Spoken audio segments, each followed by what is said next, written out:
ஆண்டவராகிய இயேசு கிறிஸ்துவின் ஈடு நேற்று நாமத்தில் பலனவர் காண்பின் வார்த்தைகளை நான் தெரிவிக்கிறேன்.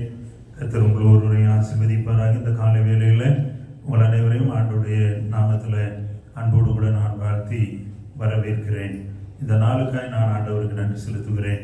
இந்த நாளிலே நாம் ஆண்டவரை ஆராதிக்கும்படியாக, ஆண்டவருக்கு நாம் மகிமை செலுத்தும்படியாக இந்த கர்த்தருடைய நாளில் காலை 5 மணி ஆராதனைக்கு வந்திருக்க உங்களை கர்த்தர் அபரிதமாய் ஆசீர்வதிப்பாராக.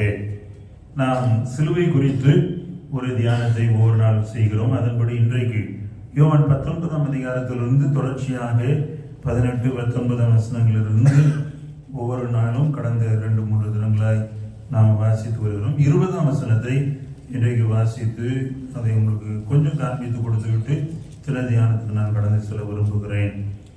இயேசு சிலுவையில் அறையப்பட்ட இடம் நகரத்துக்கு சமீபமாய் இருந்தபடியினால் யூதரில் அநேகர் அந்த மேல் விலாசத்தை வாசித்தார்கள். அது எபிரேயு, கிரேக்கு, லத்தீன் பாஷைகளில் எழுதியிருந்தது. இந்த கால வேளையில இயேசு சிலுவையில் அறையப்பட்ட இடம், இயேசு சிலுவையில் அறையப்பட்ட இடம் என்பதை குறித்து நான் சற்று மனதில் கொள்ளுவது நலம் என்று நான் நம்புகிறேன். மத்திய ஆசியாவில் அவர் எருசலேம் பட்டணத்துக்கு வெளியிலே, பட்டணத்துக்கு புறம்பாக கொல்கத்தா மலையிலே சிலுவையில் அடிக்கப்பட்டார். இதெல்லாம் நமக்கு நன்றாய் தெரிந்த ஒரு காரியம். இன்றைக்கு இந்த வசனத்தில் என்னுடைய உள்ளத்தில் சின்ன நெருடலை உண்டாக்கின இடம் என்னன்னா, இங்கே இயேசு சிலுவையில் அறையப்பட்ட இடம், இன்றைக்கு இயேசு சிலுவையில் அறையப்படுகிற இடம் எங்க இருக்கு அப்படின்ற ஒரு சின்ன சிந்தனை எனக்குள் வந்தது. இன்றைக்கு நிறைய நேரம் பார்த்தீங்கன்னா இயேசுவை நாம் எங்கே அடைஞ்சிக்கிட்டு இருக்கோம்? சிலுவையில், நம்ம வீட்டில், நம்ம தொழிலில், நாம் வேலை செய்கிற இடத்துல, நம்முடைய பேச்சில், நம்முடைய செயலில் அவரை மறுபடியும் சிலுவையில் அறைகிறோம். எபிரேயர் 6:6 உங்களுக்கு ஏற்கனவே காண்பித்து கொடுத்த வசனம். மறுதலித்து போனவர்கள் தேவனுடைய குமாரனை மறுபடியும் சிலுவையில் அறைகிறபடியா. எங்கெல்லாம் நீங்க ஆண்டவருடைய வாக்குத்தத்தத்தை மறுதலித்து, ஆண்டவரை மறுதலித்து, ஆண்டவரை விட்டு கொஞ்சம் தூரம் போறீங்களோ அங்கெல்லாம் அவரை திரும்ப சிலுவையில் அறைகிறீர்கள் என்பதாகத்தான் வேதம் நமக்கு கற்றுத்தருகிறது. அதனால சிலுவையில் இயேசுவை நான் எங்கே வந்து அரைஞ்சேன், என்ன இப்படி சொல்றீங்களே என்று அல்ல. நாம் இன்றைக்கு அனுதினம் இயேசுவை சிலுவையில் அறைகிறவர்களாக பல நேரங்களில் மாறிவிடுகிறோம். அப்ப சிலுவையில் இயேசு அறையப்பட்ட இடம், அன்றைக்கு இயேசு பிசிக்கலா சிலுவையில் அறையப்பட்ட இடம் நகரத்துக்கு வெளியே இருந்தது. ஆனால் இன்றைக்கு இயேசு சிலுவையில் அறையப்பட்டு கொண்டு இருக்கிற இடம் நம்முடைய வீட்டுக்கு உள்ளே இருக்கிறது, நம்முடைய இருதயத்துக்கு உள்ளே இருக்கிறது, நம்முடைய வாழ்க்கைக்கு உள்ளே இருக்கிறது. இந்த ரியலைசேஷன் ஒவ்வொரு விசுவாசிக்கும் தேவை. ஒவ்வொரு சகோதர சகோதரிகளுக்கும் இந்த உணர்வு காணப்பட வேண்டும். நான் இயேசுவை என் வீட்டுக்குள்ள, என் இருதயத்துக்குள்ள, என் வாழ்க்கைக்குள்ள சிலுவையில் அறைகிறேன்னா, ரொம்ப சிம்பிளா நீங்க புரிஞ்சுக்கிற மாதிரி நான் சொல்லணும்னா, உங்க திருமணம் திருச்சபையில் நடந்திருந்தால் நீங்க திருமணத்துல ஒரு உடன்படிக்கை பண்ணுவீர்கள்.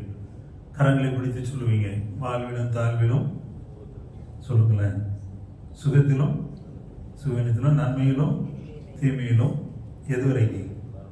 வாழ்வின் இறுதி வரை. அப்படி இருக்கிறோமா? நிறைய நேரம் அங்கே இல்லை. நிறைய நேரம் நம்மை விசாரிக்கலைனாலே நமக்கு என்ன வந்தது? போயா, இனிமே உனக்கு சோறு கட்டவே மாட்டேன், நீ என்னன்னா போ அப்படின்னு சொல்லிடணும். நான் எவ்வளவு முடியாம படுத்து கிடந்தேன், ஒரு வார்த்தை கேட்டியா, உனக்கு என்ன உடம்பு இருக்குன்னு கேட்கல, உனக்கு சோறாக்கி எல்லாமே போச்சு, நான் எப்படி இருந்தேன் தெரியுமா, இப்படி ஆயிட்டேன், இனிமே உனக்கு ஒண்ணுமே செய்ய மாட்டேன் அப்படிலாம் பேசிடுறோம்ல. இப்படி நீங்க வாய்ஸ் விடலாம் பேசுறப்போ இயேசுவை சிலுவையில் அறைகிறீர்கள் என்று நான் சொல்ல விரும்புகிறேன். ஏன்னா நீங்க கொடுத்த வாக்குறுதியை அந்த மறுதளிக்கிறீங்க. அந்த ஒரு செகண்ட் நிறைய பேர் சொல்லுவோம், இது என்னுடைய பலவினையா, என்ன பண்றேன்னு தெரியல, கோபம் வந்துருது. இல்லை, உங்க சிந்தையில இயேசுவை மறுபடி சிலுவையில் அறைகிறீர்கள் என்று எண்ணினால் இனி ஒருபோதும் அப்படி பேச மாட்டீங்க. ஆமென். எத்தனை பேர் அந்த உணர்வோடு கடந்து செல்ல விரும்புறீங்க? இன்றைக்கு சிலுவையில் அறையப்பட்ட இடம், இந்த சிந்தை உங்கள் மனதில் இருக்கட்டும். என் வீட்டில் நான் இயேசுவை சிலுவையில் அறைகிறேனா? என் வாழ்க்கையில் நான் சிலுவையில் இயேசுவை அறைகிறேனா? என்னுடைய வேலை ஸ்தலத்தில் நான் அவரை சிலுவையில் அறைந்து தொங்க விட்டு விட்டேனா? யோசித்து பாருங்க. கர்த்தர் உங்களுக்கு கிருபை தருவார். தொடர் தியானத்தில் நாம் அப்போஸ்தலர் நடவடிக்கைகள் 6ஆம் அதிகாரத்தை இன்றைக்கு தியானிக்க நியமிக்கப்பட்டு இருக்கிறது. அப்போஸ்தலர் 6ஆம் அதிகாரம் 1 7 வசனங்கள் வரை இருக்கிற வசனங்கள். தலைப்பாக பரிசுத்த ஆவியானவரால் நியமனம். இன்னும் சொல்ல போனால் பரிசுத்த ஆவியானவரால் மூப்பர்கள் நியமனம். ஆதி திருச்சபை குறித்து, சபை வளர்ச்சி, சபை வரலாறு, சபையின் அடிப்படை, இவற்றை குறித்து நாம் படித்துக் கொண்டிருக்கிறோம். The basics of the church, the foundation of the church, Jesus. இயேசு திருச்சபையின் அஸ்திவாரமாக இருக்கிறார். அப்போஸ்தலர் நடவடிக்கையில் நாம் படிப்பது பேசிக்ஸ் ஆஃப் த சர்ச், அடித்தளமான காரியங்கள், திருச்சபையின் அடித்தளமான காரியங்கள். முதலாவது திருச்சபை உருவாக்கப்பட்ட திருச்சபையில காணப்பட்ட எதெல்லாம் இந்த அப்போஸ்தலர் நடவடிக்கையில படிக்கிறோமோ அதெல்லாம் ஃபர்ஸ்ட் இன் த சர்ச். அந்த உருவாக்கப்பட்ட திருச்சபையில முதலாவது நடைபெற்ற காரியங்கள். இங்கே இன்றைக்கு 6ஆம் அதிகாரம் 1 7 வசனங்கள் வரை நீங்கள் வாசித்து பார்ப்பீர்கள் என்றால், அங்கே மூப்பர்கள் நியமனம் என்பது சொல்லப்படுகிறது. எப்படி இந்த காரியங்களை நாம் இன்றைக்கு புரிந்து கொண்டு முன் செல்ல போகிறோம் என்பதை நாம் ஆண்டவருடைய பிரசன்னத்தில் ஒப்பு கொடுத்து நாம் சீர் செய்து முன்னேறி செல்ல நம்மை அர்ப்பணிக்க அழைக்கப்படுகிறோம். அப்போஸ்தலர்கள் ஊழியம் செய்த பொழுது அதிகமாக ஜனங்கள் சுவிசேஷத்தினால் இழுக்கப்பட்டு இயேசுவை ஏற்றுக்கொண்டு வருகிறார்கள். இயேசுவை ஏற்றுக்கொண்டு வந்தவர்கள் கிரேக்கர்கள் மற்றும் யூதர்கள், புற இனத்தவரும் ஆதி திருச்சபையில் உள்ளே வர ஆரம்பிக்கிறார்கள். இது அப்போஸ்தலர் 10ஆம் அதிகாரத்தில் நான் போகிறப்பதான் எப்படி இந்த சுவிசேஷம் யூதர்களை கடந்து எருசலேமை கடந்து செசரியாவுக்கு போச்சு என்பதை குறித்து நாம் படிப்போம். அது சமரியாவுக்கு எப்படி போச்சு என்பதை குறித்து படிப்போம். இன்றைக்கு முதல் வசனம், 6ஆம் அதிகாரம் முதல் வசனத்தை வாசி பார்த்தீங்கன்னா அது சொல்லுது, அந்நாட்களிலே சீஷர்கள் பெருகின போது, வாசிங்க,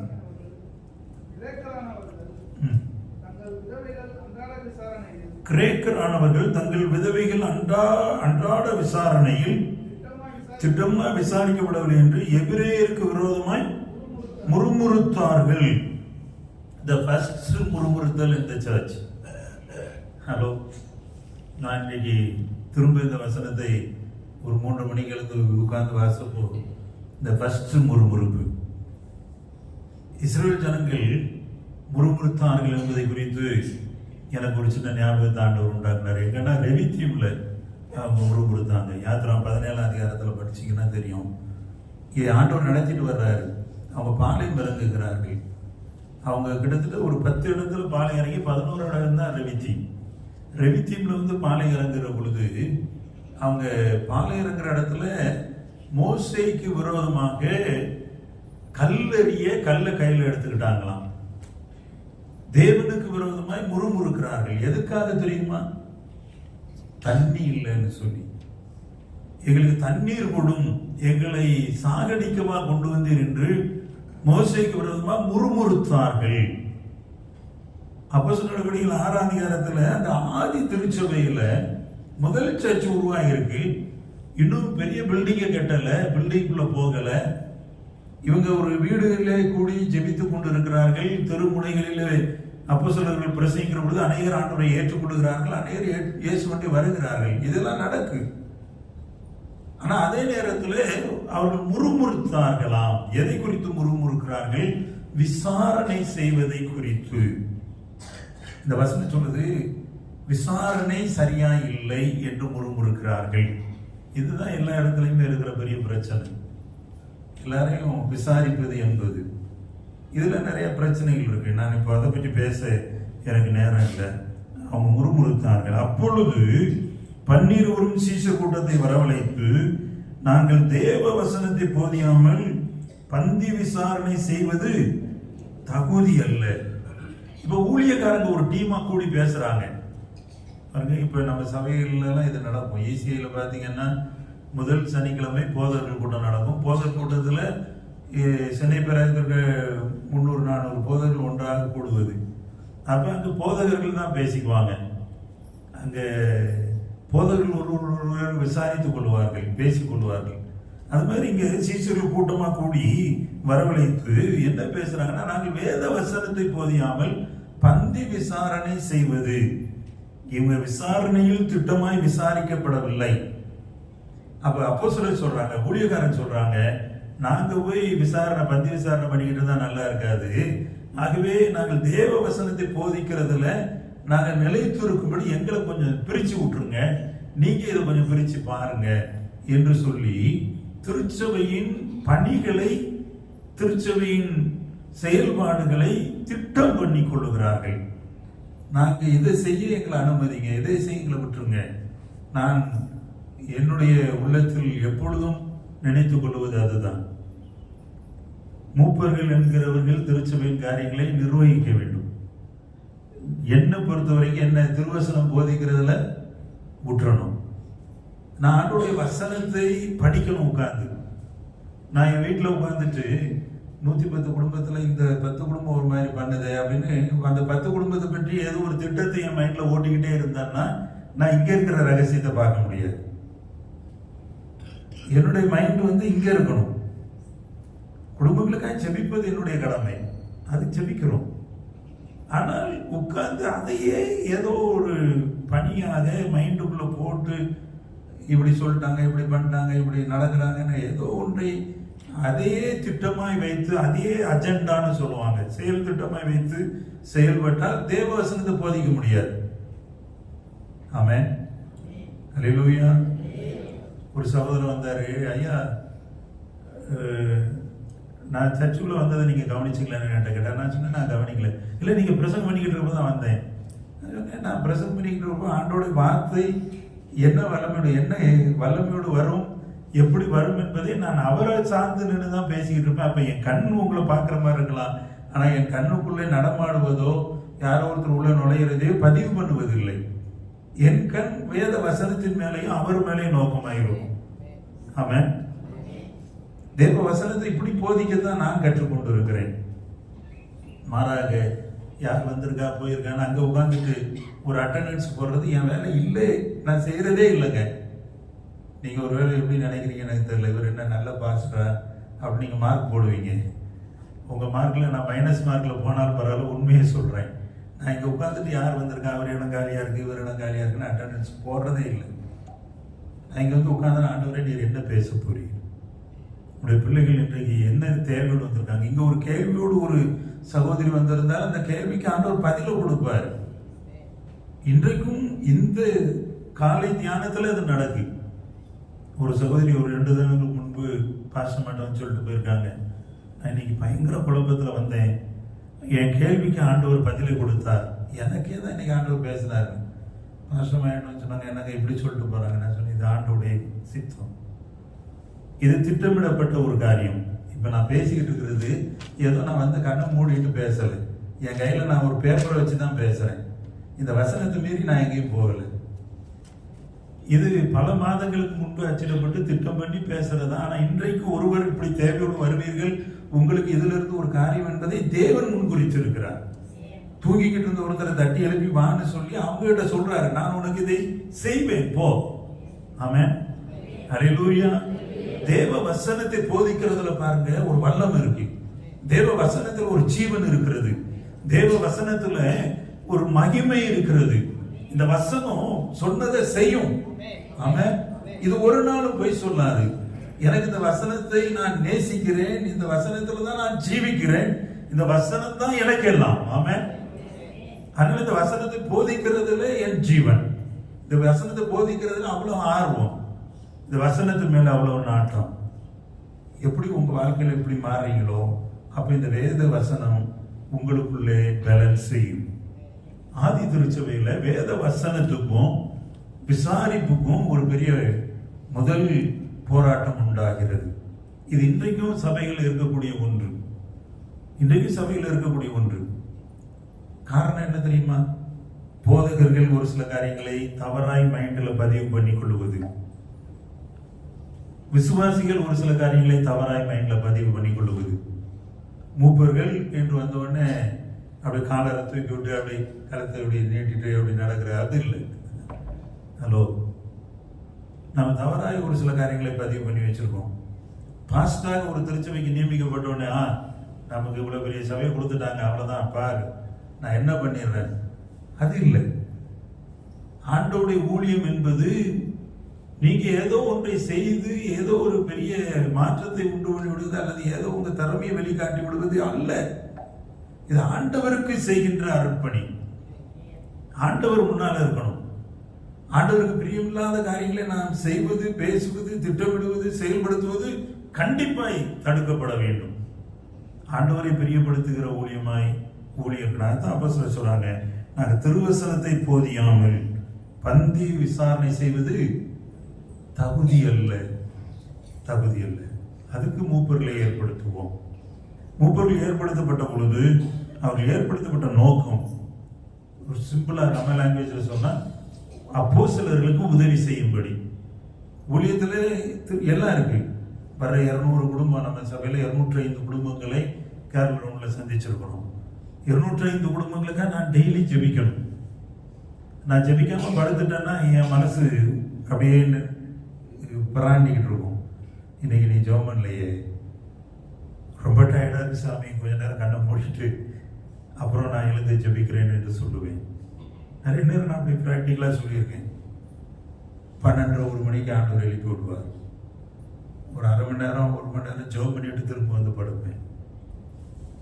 நான் உண்மையை சொல்றேன், ஏதோ கட்டுக்கதை அல்ல, செய்யாத ஒன்றை நான் சொல்லுவது அல்ல, தேவநாம மேமைக்காக சொல்லுகிறேன். உங்க எல்லாருக்கும் ஒவ்வொரு நாளும் ஜெபிக்கணும்ன்றது ஆண்டவரே ஞாபகப்படுத்துவார். ஆண்டவரே அதை செய்கிறார். இந்த 205 குடும்பங்களை சந்திச்சுமே 205 குடும்பத்துக்கும் நான் லிஸ்ட் வச்சிருக்கேன். நான் ஜெபம் பண்ணிக்கிட்டு தான் இருக்கேன். இது ஒரு புறம். இன்னொரு புறம் இந்த குடும்பங்களை விசாரிக்க வேண்டியது இருக்கு. அதை விசாரணை செய்வதற்கு தான் மூப்பர்களை ஏற்படுத்துகிறோம். இந்த மூப்பர்கள் பாருங்க எப்படி ஏற்படுத்தப்பட வேண்டும். வேகமா நான் சொல்லிடுறேன். 3ஆம் வசனத்தை வாசிங்கன்னா, ஆதலால் சகோதரரே, வாசிங்க யாராவது, ஆதலால் சகோதரரே பரிசுத்த ஆவியும் ஞானமும் நிறைந்து நற்சாட்சி பெற்றிருக்கிற 7 பேரை உங்களை தெரிந்து கொள்ளுங்கள், அவர்களை இந்த வேலைக்காக ஏற்படுத்துவோம். எல்லாரும் சேர்ந்து செய்வோன்றாங்க. 7 பேர். இன்னைக்கு நம்ம சர்ச்சில் மூப்பர்கள் 7 பேர். இந்த 7 பேர் பதிவு செய்யப்பட்ட ஒரு நம்பரா இருக்கு பாருங்க. அதுக்காக ஆண்டவருக்கு நான் நன்றி சொல்லுகிறேன். இந்த மூப்பர்கள் நியமனம் என்பது இந்த அப்போஸ்தலர்கள் உள்ளத்துக்குள்ள எப்படி வந்திருக்குன்னா, பழைய ஏற்பாட்டில் யாத்திரா 18ஆம் அதிகாரத்தில் நீங்க போய் படிச்சு பார்த்தீங்கன்னா, அங்கே மூப்பர்கள் நியமனத்தை குறித்து மோசையுடைய மாமனாகிய எத்ரோ மோசைக்கு கற்றுக் கொடுக்கிறார். அவர் சொல்றாரு, 100 பேருக்கு ஒருவரை, 1000 பேருக்கு ஒருவரை அதிபதியாக நியமியும். அவங்க சின்ன சின்ன விஷயங்களை தீர்ப்பாங்க, பெரிய விஷயங்களை உம்மிடத்துல கொண்டு வருவார்கள். இது பழைய ஏற்பாட்டிலே செய்யப்பட்ட ஒரு காரியம். அதை அப்போஸ்தலர்கள் இங்கே நிறைவேற்றுகிறார்கள். நிறைவேற்றுகிற பொழுது இவங்க வச்சிருக்கிற குவாலிட்டி என்னன்னா 3. 1 பரிசுத்த ஆவி, 2வது ஞானம், 3வது நற்சாட்சி. அதான் நம்ம நீதிமொழிகள் படிச்சு நான் சொன்னேன். ஞானம் ரொம்ப முக்கியம். பரிசுத்த ஆவியானவரோடு நடக்கின்ற விசுவாசிகள் ஆண்டவருக்கு ஊழியம் செய்கிற வாய்ப்புகள் உங்களுக்கு கொடுக்கப்படும். இப்ப நீங்க திருச்சபையின் மூப்பராக வருகிற பொழுது ஆண்டவருக்கு ஊழியம் செய்ய வரீங்க. இது முதல்ல வரணும். நீங்க வருவது ஊழியம் செய்வதற்கு. இயேசுவே சொல்றாரு, நான் ஊழியம் செய்ய வந்தேன். அவர் 12 சீஷர்களை கூட வச்சிருந்தாரு. அவங்க கால்களை கழுவ போகிறார். அப்ப சொல்றாங்க, ஐயோ நீர் என் காலை கழுவக்கூடாது, வேண்டாம். அப்ப உங்கள் ஆண்டவரும் போதகருமாகிய நானே இதை செய்யறேன்னா நீங்களும் இதை செய்யுங்க. என்ன ஆண்டவர் கற்றுக் கொடுக்கிறார்? தாழ்மை. போய் நீங்க ஊழியம் செய்யற இடத்துல தாழ்மையை காண்பீங்க. உங்க திறமையை காண்பிப்பது அல்ல. இன்றைக்கு நிறைய இடத்துல திறமை காண்பிப்பதனாலதான் பிரச்சனை. நானா நீயா பார்த்துடலாம். எத்தனை இடங்கள்ல தெரியுமா? எத்தனை இடங்கள் அப்படி இருக்கிறது? இல்லை, இது ஊழியம். நான் செய்வதும் ஊழியம், மூப்பர்கள் நீங்கள் செய்வதும் ஊழியம், விசுவாசிகள் நீங்கள் செய்வதும் ஊழியம். ஒருவர் கட்டி எழுப்புகிற ஒரு ஊழியம். இதுக்காக ஏற்படுத்துவோம் என்று சொல்லி அவர்களை ஏற்படுத்தினார்கள்.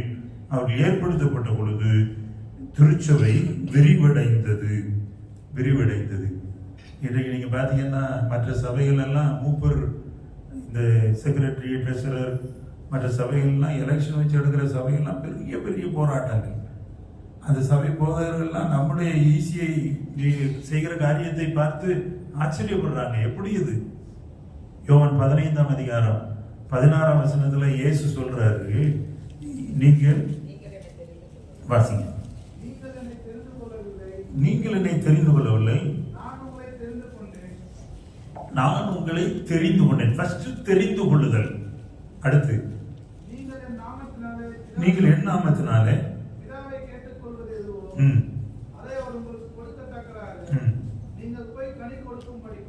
நீங்கள் கனி கொடுக்கும்படிக்கு, உங்கள் கனி நிலைத்திருக்கும்படி நான் உங்களை ஏற்படுத்தினேன். இந்த வார்த்தை அண்டர்லைன் பண்ணிக்கோங்க. நீங்கள் என்ன தெரிந்து கொள்ளல, நான் தெரிந்து கொண்டேன். தெரிந்து கொண்டு ஏற்படுத்துவது. இது யார் செய்யறான்னா ஆண்டவர் செய்யறார். நம்ம சபையில 7 பேரை தெரிந்து கொள்கிறோமே, அந்த 7 பேர் விசேஷித்தவர்களாய் இருக்கும்படி, தேவ ஆவியினாலே நடத்தப்படும்படி, ஞானமுடையவர்களாய் இருக்கும்படி, நற்சாட்சி பெற்றவர்களாய் இருக்கும்படி அவர்களை தேவன் தெரிந்து கொள்கிறார். தெரிந்து கொண்டவர்களை அவர் ஏற்படுத்துகிறார். எதுக்குன்னா கனி கொடுக்க. உங்களுக்குள்ள இருக்கிற கனி வெளியே தெரியணும். நீங்க தெரிந்து கொள்ளப்பட்டு ஏற்படுத்துறதுக்கு முன்னாடி உங்க கனி வேற மாதிரி இருந்திருக்கலாம், பரவாயில்லை. ஆனா உங்களை தேவன் தெரிந்து கொண்டு ஏற்படுத்தின பிறகு உங்க கனி மாறணும். கனிகள் வெளியே தெரிய வேண்டும். திரும்ப அதே கடலுக்கு, அதே காரியங்கள், அதே பழக்க வழக்கங்கள், அதே பேச்சு, அதே ஸ்டைல், அதே செயல்பாடு, நோ, தேவன் அதை விரும்புறதில்லை. தேவன் உங்களை தெரிந்து கொண்டு ஒரு காரியத்துக்காக ஏற்படுத்துகிறார். கணவனாக உங்களை தெரிந்து கொண்டு ஒரு குடும்பத்தை ஏற்படுத்துகிறார். மனைவியாக உங்களை தெரிந்து கொண்டு ஒரு குடும்பத்தை ஏற்படுத்துகிறார். அவர் தெரிந்து கொண்டு ஏற்படுத்துகிற தேவன். எத்தனை பேர் அதை நம்புறீங்க? ஆமென். ஒரு பெரிய அல்லேலூயா சொல்லுங்க. அல்லேலூயா. தெரிந்து கொண்டு ஏற்படுத்துகிறார். இந்த உணர்வோடு நாம் செயல்பட அழைக்கப்படுகிறோம். அப்படியே கண்களை மூடி ஜெபிப்போம். ஆண்டவரே, ஆதி திருச்சபையில் முதல் மூப்பர் குழு நியமிக்கப்பட்ட பொழுது அவர்களை நீ தெரிந்து கொண்டு உடைய ஊழியத்திற்கென்று உடைய நாம மகிமைக்கென்று ஏற்படுத்தினீர். இன்றைக்கும் பரிசுத்த ஆவியானவர் எங்கள் கற்றுத்தருகிற காரியம், எங்கள் குடும்பத்திலும் நாங்கள் கணவன், மனைவி, அப்பா, அம்மாவாய் இருக்கும்படி, மருமகன், மருமகளாய் இருக்கும்படி, மாமியார், மாமனாராய் இருக்கும்படி எங்களை தெரிந்து கொண்டு உறவுகளை ஏற்படுத்தி இருக்கிறீர்கள். இதை நாங்கள் உணர்ந்து செயல்பட எங்களுக்கு கிருபைதான். எங்கள் குடும்பத்துக்குள்ளே நல்ல பரிசுத்த ஆவியானவர் எங்களை அனுதின வாழ்விலே செயல்படுத்தும். உறவுகள் மேம்படட்டும், உறவுகள் மேம்படட்டும், உடைய நாமம் மேம்படட்டும். எங்களுடைய கரத்திலே தாழ்த்தி அர்ப்பணிக்கிறோம். இயேசுவின் நல்ல நாமத்தில் ஜெபிக்கிறோம் பிதாவே. ஆமென்.